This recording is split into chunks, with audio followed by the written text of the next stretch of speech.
এটা কিন্তু একটা ধর্মীয় অনুষ্ঠান, এটার কিন্তু পবিত্রতা রক্ষা করা আমাদের সবার দায়িত্ব। খাগড়াছড়ি এবং গুইমারাতে একটা ঘটনা ঘটছে।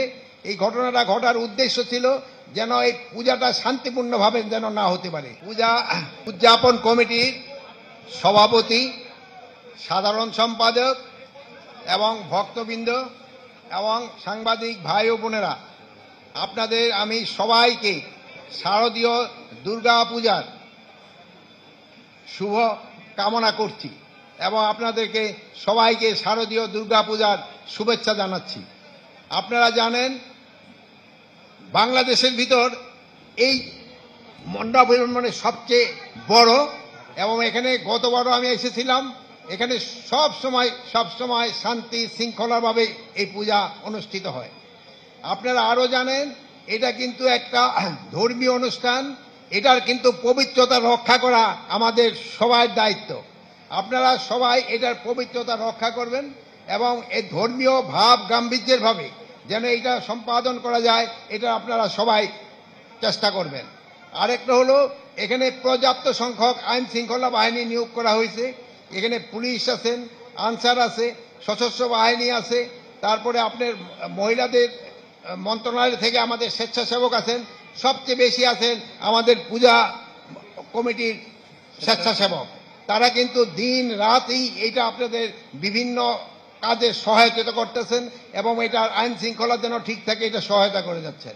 তবে আপনারা জানেন যে চিটাগাঙে স্পেশালি খাগড়াছড়ি এবং গুইমারাতে একটা ঘটনা ঘটছে। এই ঘটনাটা ঘটার উদ্দেশ্য ছিল যেন এই পূজাটা শান্তিপূর্ণভাবে যেন না হতে পারে। কিছু সংখ্যক সন্ত্রাসী চেষ্টা করছিল যেন এই পূজাটা ভালোভাবে না হয়, কিন্তু সেই সন্ত্রাসীদের যে কর্মকাণ্ড এটা কিন্তু প্রতিহত করে দেওয়া হয়েছে এবং পাহাড়েও পূজা ভালোভাবে হচ্ছে। এই সন্ত্রাসীদের থেকে আপনারা সবাই চেষ্টা করবেন আমাদের এই পূজাটা যেন ভালোভাবে হতে পারে। সন্ত্রাসীরা কিন্তু সব জায়গায় চেষ্টা করবে এবং সন্ত্রাসীদের কিছু মদতদাতা রয়ে গেছে, এরা দেশে বাইরে থেকেও মদতদাতা রয়ে গেছেন।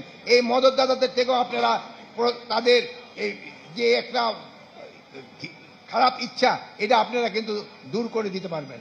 আর আপনারা সাংবাদিক ভাইয়েরা, আপনারা সব সময় সত্যি সংবাদ প্রচার করেন, সত্যি সংবাদ প্রচার করবেন, যেন কেউ যদি কোনো অসত্য সংবাদ দেয় ওটা যেন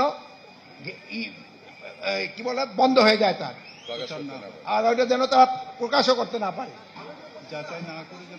আর কোনো কিছু সংবাদ ভাইয়েরা বলছে যাচাই না করে আপনারা দিবেন না।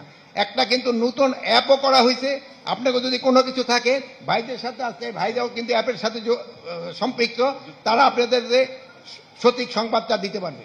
চিহ্নিত সন্ত্রাসীকে চিহ্নিত করার জন্য ব্যবস্থা নেওয়া হয়েছে এবং কিছু সংখ্যক সন্ত্রাসীদের আইনের আওতায় নিয়ে আসা হয়েছে। আপনারা সবাই ভালো থাকেন।